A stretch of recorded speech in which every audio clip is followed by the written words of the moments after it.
Hey everybody, Nate and Nate here. We're going to talk to you about the single most generous student loan repayment tax relief program in the nation. So we're going to get right into it. Nate Moody, who are you? Everyone, I'm a financial advisor, partner at a local firm called Lebel and Harriman, born and raised Mainer, and I'm afraid to lead. Nate Wilds, I'm executive director of Live and Work in Maine, a nonprofit here trying to get more people to live and work here. I boomerang back to Maine, and I personally use this tax credit. So we're here to educate. We're not here to, we don't administer this program. This is our disclaimer. We're not professionals in administering this thing. We're just helping to get the word out because selfishly, I've used it. It's made a big difference in my life here. And it's available to a lot of folks that we think should take advantage. So here we go. Why you should care. Number one, it's the most generous student loan relief program in the nation. We know student debt is a huge factor for a lot of people in their day-to-day lives. Maine has the most generous program, and it's this. So we're going to get into it and show you the details of how to take advantage. It's real easy. Number two, student debt is the top reason that young people don't or can't plan for retirement. And so it feels like a faraway land retirement, but the sooner you start planning for that, and the sooner you start saving, the better off you're going to be, and the more successful you're going to be later in your career. And we want you to be that successful.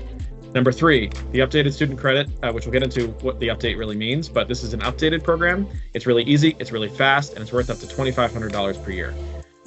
Four, if you didn't qualify for the former Opportunity Maine tax credit, which you may have heard about, you could qualify for this one. So this is an updated credit. We'll get into the specifics, but in short, the Opportunity Maine tax credit was reformed to be simpler and to retroactively apply to a lot more people. So in the past, if you've heard, oh, you didn't graduate in the right year, or you didn't go to a school in the right state or whatever, this program is very likely open to you now. So tune in. Number five, just the why as to why this exists in the first place. It's the short version is that Maine's workforce is growing. We're one of the few places in the nation that has a growing workforce, but our population is not growing at the same pace that workforce is growing. This tax credit exists for a simple reason, to attract people to stay and to attract people to move. And we're going to get into how it does that. Nate. Awesome, thank you. So the updated name for this revamped tax credit is called the Student Loan Repayment Tax Credit, SLRTC. It replaces the existing Education Opportunity Tax Credit that was applicable up until 2021. And a couple of the changes really were designed to A, simplify the program, and B, increase access to it. So for anybody who might have been familiar with it or had tried to claim it in the past, you'll remember there's a ton of sort of sliding scale of rules of, when did you have to have graduated? When did you have to have graduated from a Maine-based school versus a non-Maine-based? What major did you have to have? All those things have gone away. So really what it does is it removes the requirement to have gone to a Maine-based school. EOTC had removed that in 2016. This actually retroactively removes it all the way back to 2007. So to Nate's point, you might not have qualified for the EOTC, and you may now qualify based on when you graduated from your school. Second, it standardizes what the maximum annual tax credit that's available. It used to be that you had this sort of benchmark rate that changed every year based on when you graduated. Now it's just a flat cap no matter when you graduated. And then third, really most importantly, it removed the requirement to have had either a STEM major for it to be a refundable tax credit. So now it doesn't matter what your major is in order to qualify for the refundable portion of the tax credit. And we'll talk a little bit more about that in a second.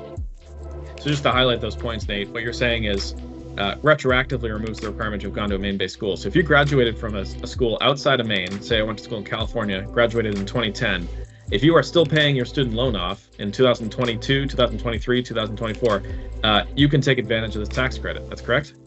That's exactly right. And you didn't used to be able to. That's huge. And the second point is standardizes the maximum annual tax credit available. Just draw a pin on, we get a lot of questions in the past. We used to get a lot of questions about what the credit is worth.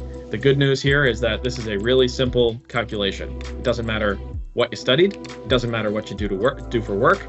All the credit value is the same for everyone. So pay no heed, English majors who are now doing engineering work. It does not matter. All right, so how let's much get into is the money. The tax credit? Yeah, exactly. How much is the tax credit available for? So it's a refundable tax credit of up to $2,500. So the maximum is $2,500, but it does not exceed the amount of student loan payments you make throughout the year. So what does that mean? If you make $200 payments a month for the year, you'll have paid $2,400. You're able to claim up to $2,400. If you pay $400 a month for the year, you would have paid almost $5,000. Your tax credit is limited to the lesser of $2,500 or the amount you paid towards your student loans. And there is a lifetime credit cap of $25,000, which for those math majors out there would be 10 years at the full $2,500 per year, or certainly longer than that if you're claiming a slightly smaller amount based on what your annual loan payments are. In terms of a question about that. So Nate, we get a lot of questions about, hey, my loan provider requires me to pay a minimum of $200 a month, for an example, but I can afford to make $500 a month payments. Should I only make the $200 a month payment and claim the full credit value, or should I pay more than the credit at $500 a month? Am I losing out by paying more than I'm required to? You could be potentially. So the credit is specific to the amount that you actually pay in loans and not necessarily specific to what your required payment is on a monthly basis. So if you pay more, you may end up becoming eligible for more of that full $2,500 credit. However, if you end up paying in excess of that credit, you could be missing out on had you spread that out over the course of the 10 years. So there is a little bit of a trade-off. One of the benefits, obviously, of paying extra is you're going to end up paying off those loans earlier, and that's going to save you some in interest payments over the life of the loan. So there is a little bit of a balancing act there. Great. In terms of eligibility, it's fairly straightforward. The program is really designed to incentivize people to both live and work in Maine. So eligibility really relies on A, first and foremost, being a Maine resident, B, earning income in Maine, which often means working for a Maine employer, having an earned income of at least $13,000, give or take, and then having gone to college and graduated sometime after year-end 2007. And then finally, you have to have some form of eligible student loans that you're making payments towards. And just to underline, under the eligibility requirements, you listed a bunch of different degrees here. So in short, this tax credit is applicable regardless of the type of degree you sought, correct? That's exactly right. So if you don't have any student debt left over from your bachelor degree, for example, but you've got, say you went back to school later in life for your graduate degree, that, even if you went and got your graduate degree a few years ago and you're in your, early 40s, that student debt could still qualify for this tax credit. Yep. And the other thing that's really important here is, again, requiring that you are a Maine resident and earning income in Maine. And so even if you are living outside of Maine and working for a Maine employer, you likely will not be eligible for this program. Alternatively, if you are living in Maine, but working, for a remote employer, but earning income here in Maine, you will be eligible for this program. So it's, again, very flexible, but it does require that you're living in Maine and ideally working in Maine.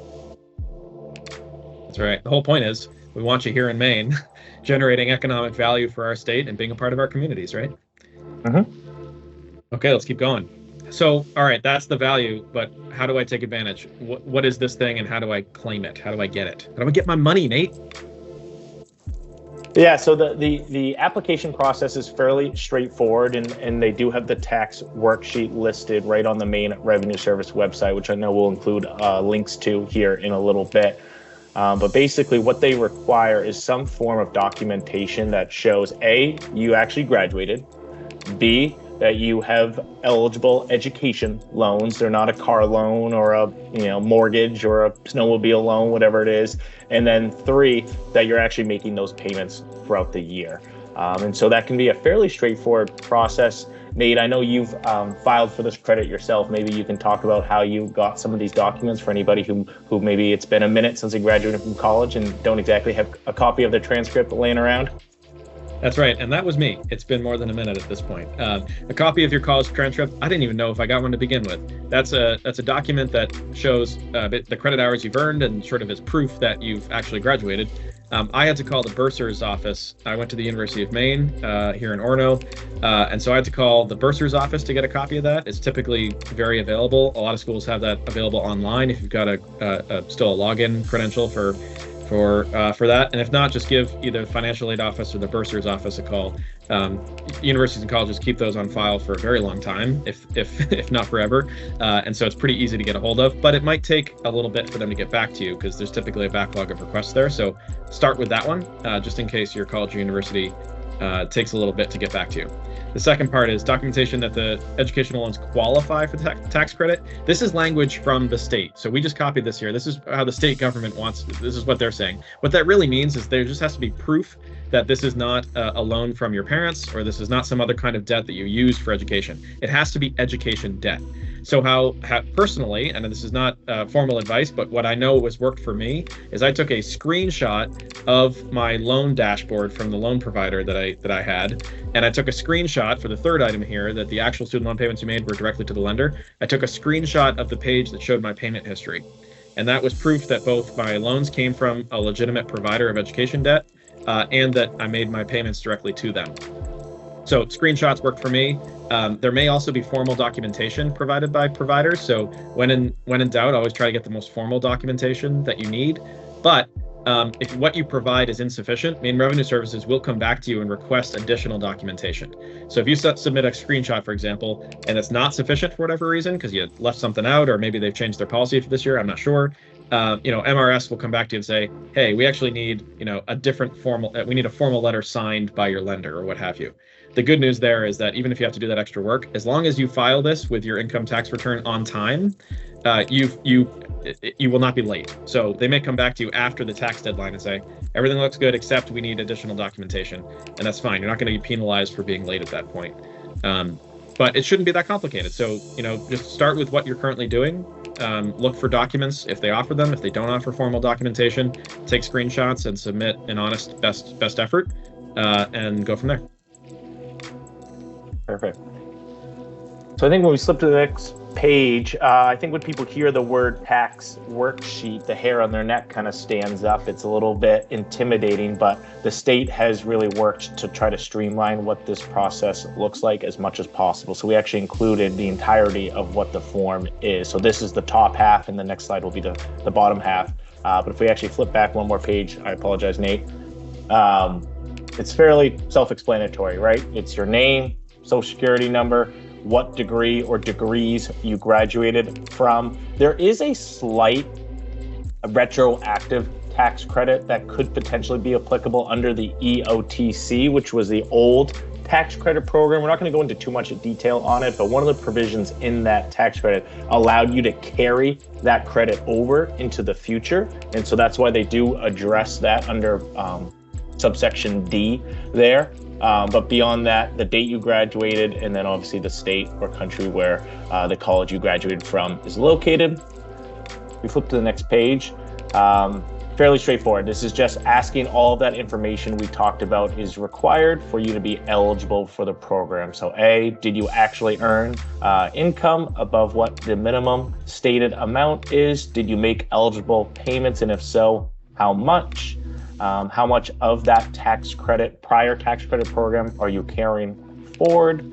And then finally, to what extent is there a refundable credit? And just as a quick, tax lesson, what a refundable credit means is if you've earned a tax credit that exceeds your tax liability, a refundable tax credit means you actually can get a check for the difference. A non-refundable would have to be carried ahead to the next year to be applied to your future tax liability. So that's a really powerful feature of this program, because you could potentially have relatively low state tax liability and still qualify for this program and basically zero out all of the taxes owed to the state of Maine and get a check from the state of Maine for any amount that exceeds that, which is, again, not only is the state of Maine paying you for your student loan debt, but they're basically paying you directly to claim this program, which is super powerful. And as Nate had mentioned at the beginning, far and away one of the most generous programs we see across the entire country when it comes to student loan assistance. And then finally, we included a little QR code that brings you right to the state of Maine Revenue Services website, where this 2023 tax worksheet is available. There's also the 2022 tax worksheet. To the extent you forgot to claim it for last year, you could look at potentially retroactively claiming it. And then there's also some FAQs listed there, which I know we're going to cover here as well in a little bit. Awesome. So this marks the sort of end of the technical review. We're going to go through some quick FAQs next. And we fielded thousands of questions about this program over the last few years. And so we compiled some really basics here. So if you just wanted to walk through of how to do it, that's over. The next section is going to be about addressing some of the most common questions we get. So if you have a question, zoom ahead on this video to make sure that we're not going to address it here before you reach out. So what is considered earned income, Nate? It's kind of exactly what it sounds like. It's basically any form of income that you have earned through work provided. So an example of something that would not be considered earned income might be like rental income. But earned income is basically anybody who's truly working in Maine. So it's wages, salaries, tips, if you're in hospitality, and any other sort of form of direct employee compensation. So what are eligible education loan payments? I think in summary here, what we're really saying is that the loan payments have to be against debt that was exclusively for education and designed for education. So an example, a lot of questions we get is, hey, I got a loan from my, fill in the blank family relative, right? My aunt loaned me some money for college. Unfortunately, that loan, it would not qualify because it's a personal loan that you happened to use for education, but it's not a loan that's structured legally exclusively for education. So when you think about it, it sort of makes sense, right? If Maine taxpayers are going to provide support for this program, we got to make sure that the money going out is going against loans that were legitimately used to further your education. And that's important because, of course, this is all based on student debt, because there is accreted value to those who have graduated with a diploma, meaning an employer is willing to pay you more money if you have a degree. Why?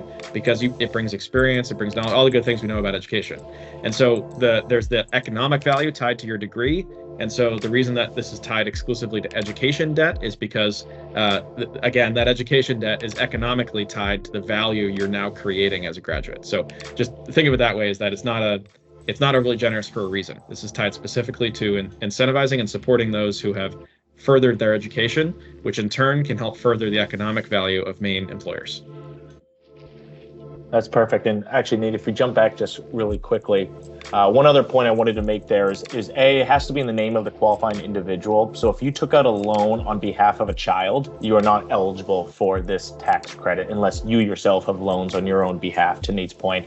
And then finally, that last point there, it does apply to both federal and or private student loans. I know there's a lot of credits out there that are only applicable to federal loans. This program does also apply to private loans. The one caveat being often people will refinance or consolidate private loans with non-education private loans. And so the credit would only be specific to payments attributable to those education loans. So just because you consolidate those loans, maybe with like a car loan or something, doesn't necessarily disqualify you, but you'll have to sort of bifurcate what your payment is specific to the education portion of that bundled loan. So it just causes a little bit more complexity around the administration. That's a great point, Nate, and speaks to the importance of, if you're looking at this or you're considering this tax credit as part of your planning for when you go to school. So maybe you're in school right now, or you're about to go to school and you're about to take on some student debt, and you're considering this tax credit as a part of the economic incentive for coming back to Maine or staying in Maine after you graduate with your degree. It's important to keep this in mind so that you're consciously taking on the right kind of debt to qualify for this program. But I got married and my spouse doesn't have student debt, Nate. What do I do? So each individual can claim this tax credit, assuming each individual in the relationship is eligible for it based on their own merit. And actually, if you're married and filing jointly, you can both claim the credit, so there is a little bit of like a stacking aspect to this credit, which is fantastic. But again, it's really just incumbent that each individual in that relationship is eligible based on all of the criteria we've listed before. So you can kind of double dip a little bit there. So in practice, that worksheet that we showed before, you fill that out individually. So if my spouse and I each qualify, we would submit 2 different worksheets, one for me and one for them, with our jointly filed tax return. Is that correct? That's exactly right. Yep. And so in that case, your total tax credit as a couple would be actually up to $5,000 per year. That's hot. So what if I have multiple? That is a lot of money. What if I have multiple loans and or degrees? So this was back to an earlier point Nate made, but even if you have, 2 degrees, or if you have a bachelor's degree and a graduate degree, it all sort of gets treated the same, and it's all eligible for that sort of maximum $2,500. So that's based on your aggregate education loan payments, and not necessarily, for each degree that you get, you don't get another $2,500 credit. What if my employer reimburses me for a portion of or all of my student debt payments? So this tax credit is based on payments that you yourself as an individual make directly to your lender. So if your employer is making payments on your behalf directly to your lender, you would not be eligible for those payments under this tax credit program. However, if your employer was reimbursing you on behalf of payments that you're making to your lenders, you would be eligible for the tax credit program. So to the extent your employer is assisting you with your student loan repayments, it may be worth a conversation to make sure that they're structuring it in a way that doesn't impede your ability to claim this credit. Don't be confused by Opportunity Maine 2.0. We mean that as sort of a general reference to the fact that this is a familiar tax credit that's been updated. So the same intent as Opportunity Maine, it's just now updated and broadly expanded. That's what we mean by 2.0 there. All right, I have more questions. Just to underline the fact that, Nate and I are here, the Nates are here to spread the good word about this. But we are not administering this credit. So we have no power whatsoever. We're just happen to be nerds about this thing. So Maine Revenue Services is in charge of the credit. That's the state office that oversees all tax revenue and tax returns. You can email them or call during certain hours. If you head to our website, liveandworkinmaine.com/opportunitymaine. That website has all this information plus a lot more, including the phone number and email address for Maine Revenue Services. My personal experience is that they are very prompt and concise in getting back to you. So they do have limited phone call hours, but lob off an email, but don't do it the night before the tax return deadline, because they get a lot of emails and they're not going to get back to you in time. So the sooner you start this, if you have questions because you think your situation is unique, send that question in sooner than later. And lastly, why was this program changed in 2022? This is just sort of more of the, in case you're curious about why the heck was this thing changed yet again. Just to be clear, this program was modified each time, and this modification is done by the legislature. So elected officials, the House of Representatives, the Maine State Senate, and eventually the governor, that was the body that changed this. So again, Nate and I are here because we love this program. I think it can be a powerful tool for employers. But we did not write it. So if you're angry about how it came out, please direct it to somebody else. But conversely, we have some people to thank in that this program was simplified and expanded with good intentions, and it's leading to a lot more people being able to take advantage of it. And so we just want to provide this context as to how this came about. And in brief, there was a consortium led by us at Live and Work in Maine and a bunch of employers in the state that were raising some issues with the former credit being so complicated. And as many of you, anybody who's reached out to us with questions in the past probably know, the questions came about for good reason, because it wasn't a simple thing to understand, and it took some hard work to make sure you're taking full advantage of it. So the reforms were done with simplicity in mind to A, make it easier for more people to take advantage, but also for B, to make sure that it's as effective as possible at doing what it's supposed to do, which is retaining and attracting more young, educated people to live and work in Maine. And so by opening the floodgates here to say, it doesn't matter where you go to school, doesn't matter what you studied, as long as you're currently here living and working, doesn't even matter how old you are, it just matters that you went to school and you have debt. That's all we care about. And so that investment from Maine is saying, hey, look, if you're bringing your skills, you're bringing your talent, and you're applying them to Maine's economy, that's a worthwhile investment. In fact, it's not just a worthwhile investment. Maine this is the most generous program in the nation for a reason, is because we got to put our money where our mouth is. And if we're serious about this, which Maine is very serious about attracting and retaining young people, this program is part of that effort to say, hey, look, we got to put our money where our mouth is, and here we go, right? So it's out there. It's helped to keep me in Maine. It's helped to establish my family here in the state, and certainly we get some amazing testimony from folks every year who are sort of shocked at the economic value here, which is why we're going through the effort of putting this video out, because it's worthwhile. It's money on the table, and we want you to stay, or we want you to come. So if you're having FOMO about not claiming this credit, we've done our job. So bonus, because demographically, the same folks that are interested in taking advantage of this program, meaning the student debt relief program, may be probably statistically speaking, are probably thinking about family planning. And so Nate Moody's going to talk to you a little bit about the most generous 529 plan in the nation, Maine's NextGen 529. Yes, exactly. So again, equally as important as helping to service your existing student loan debt is to think about the next generation's student loan debt. And one of the best ways to help prepare for that is through what's called a 529 plan, which is basically just a college savings account. Each state has their own 529 plan. Maine's is called the NextGen 529 plan, and then there's a couple elements that are really unique to Maine's program that make it one of, if not the most generous 529 college savings plan in the country. So first and foremost is through a partnership with the Harold Alfond Foundation. The state of Maine provides some significant grants to help assist you with saving for college, which for anybody who's paid for college recently can attest, it's quite expensive nowadays. And so every Maine baby is eligible for a $500 initial 529 grant. In addition, if you make a $25 deposit prior to your child's first birthday, you'll get an additional $100 grant. If you sign up to make annual contributions of up to $1,000 per year, you will receive up to a 30% match, no more than $300 per year.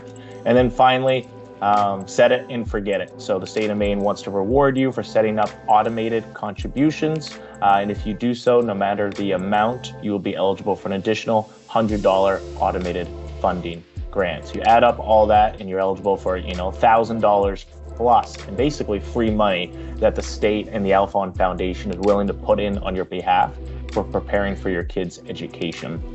And then finally, with respect to tax deductions. So it's not always the case that contributions to a 529 plan are tax deductible. Maine recently amended their tax law to allow for up to $1,000 per year in 529 contributions to be tax deductible per beneficiary. So if you have multiple kids, that means multiple tax deductions. It is limited to those earning less than $100,000, or if you're married filing jointly, earning less than $200,000. But again, some really, really superb tax benefits there, not just for those paying for student loan debt, but for those hoping that their kids don't have to pay the same amount of student loan debt. And just to underscore grant, because you kind of sort of casually referenced that word, but this is free money. I mean, this is money that the Harold Alfond Foundation has generously given to every baby born in Maine. So there's no trick here. This is an incredible investment in the youngest of the people that live here. And this tiered incentive is designed to make sure that every baby born in Maine, should they remain in Maine and choose to go to school, they've got a phenomenal foundation of resources to use in furthering their education. So it really is. This is one of those programs that we often get questions about, like, what's the catch? Or really, when do we get the bill kind of situation? There's no catch. It is just one of the things that separates Maine from the rest of the pack. And that, folks, is a wrap. So thanks very much. We'll put our contact information for any questions in the comments below this video. Thanks very much for tuning in. Happy tax. Thanks, everyone.